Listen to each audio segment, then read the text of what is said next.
آدمی پیسے سے زیادہ عزت کا طلبگار ہوتا ہے. عزت نفس ہر ایک کو محبوب. ایک آپ اپنے گھر کا واقعہ سنا. جب یہ ٹریکٹر کا دور نہیں تھا، 59 میں ہمارے والد صاحب سب سے پہلے ٹریکٹر لے کر آئے تھے اس پورے ہمارے علاقے میں. اس سے پہلے بیل ہوتے تھے. عزت نفس پہ یاد آ کہ عزت نفس مال سے بھی زیادہ محبوب ہوتی. ایک ہمارے بیل نے چارہ کھانا چھوڑ دیا، ٹھیک ٹھاک بیل.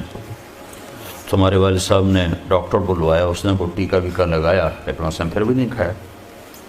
تو ایک ہماری برادری کا دیسی حکیم تھا، اس کے پاس اس زمانے میں راستے ہوتے نہیں تھے، تو والد صاحب نے گھوڑے پر نوکر کو بھیجا جو اس کو اٹھا کے لائے. اس نے بیل کو دیکھا، کہنے کا میاں صاحب اس کو پٹھے کون ڈالتا ہے چارہ؟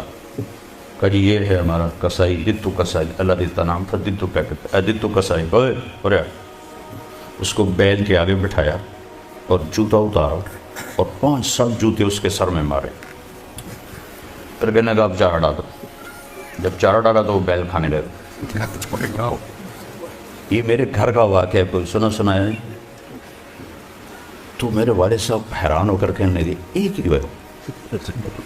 کہا جی میں نے اس کو چیک کر لیا تھا، اس کو کچھ نہیں تھا. یہ آپ کے نوکر نے اس کو کہیں کوئی ڈنڈا سوٹا مارا ہے. تو وہ غصہ کر گیا تھا کہ میں اس سے کیسے بدلہ دوں.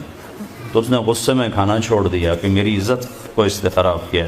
اب اس کی آنکھوں کے سامنے 2-4 جوتے میں نے مارے تو وہ خوش ہو گیا. دیکھو کھائے. عزت کی طلب کوئی ناجائز نہیں ہے، یہ انسانی ضرورت. مال کی طلب ناجائز نہیں ہے، انسانی ضرورت. ہاں اس کے حدود ہیں، اس کے اندر تو ضرورت ہے، اس کے باہر پھر کہیں تکبر بن جاتا ہے، کہیں ظلم بن جاتا ہے، کہیں زیادتی ہے. حدود کے اندر. ایک حدیث سنا دیتا ہوں.